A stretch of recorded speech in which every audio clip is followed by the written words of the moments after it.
दिल के तोड़ गेले हमके छोड़ गेले रे सेलम।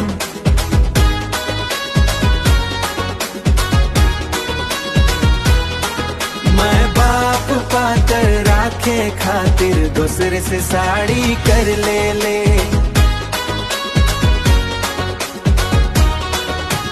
दूसरे से घर बसा ले मुके छिन भिन कर दे ले। मोर सपना मोर नैया सबके रे तू तोड़ दे ले। तोर बिना सुना लागे रे सेलम। दिन रात आंसू झारे रे सेलम।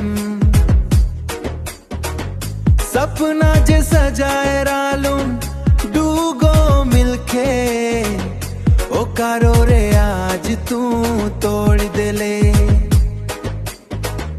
दूसरे संग हंसत घर बसाए ले दूसरे संग हंसत घर बसाए ले। मोर जिंगी अंधियार कर देले। दिल के तोड़ गेले हमके छोड़ गेले रे सेलम।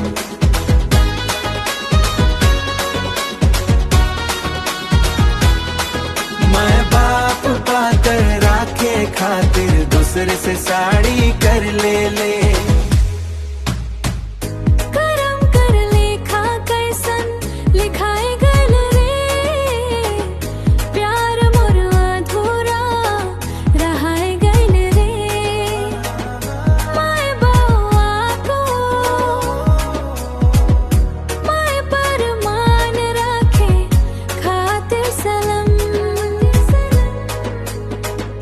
मोर दिल के चुप के जाला दे तो ए सुखी रहा एहे दुआ करा थो। मोर नैया के रात बना दे दूसरे से घर बसाए ले मुके छिन भिन कर दे ले।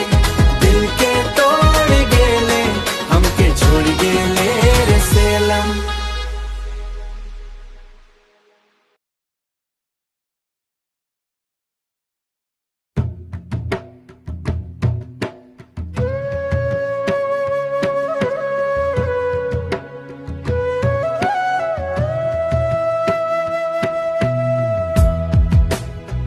दिल के तोड़ गेले हमके छोड़ गेले रे सेलम। माए बाप कर बात रातिर दूसरे से साड़ी कर ले। दूसरे से घर बसाए ले मुके छिन भिन कर देले। मोर सपना मोर नैया सबके रे तू तोड़ देले। तोर बिना सोना लागे रे सेले। दिन रात आंसू झारे रे सेले। सपना जे सजा रहा लोन दोगो मिलके हो कारो रे आज तोड़ देले। दूसरे संग हंसत घर बसाए ले मोर जिंगी अंधियार कर देले। दिल के तोड़ गेले हमके छोड़ गेले रे सेलम।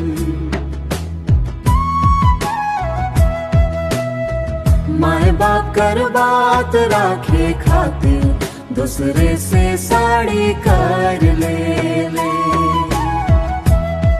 करम कर लेखा कैसन लिखाए गेल रे। प्यार मोरे अधूरा रहा गेल रे। माए बाप कर मान रखे खातिर से ले।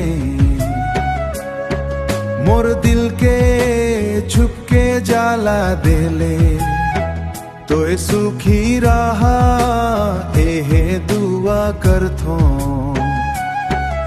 मोर नैया के राख बना दे। दूसरे से घर बसाए ले ले, मुके छिन भिन कर दे।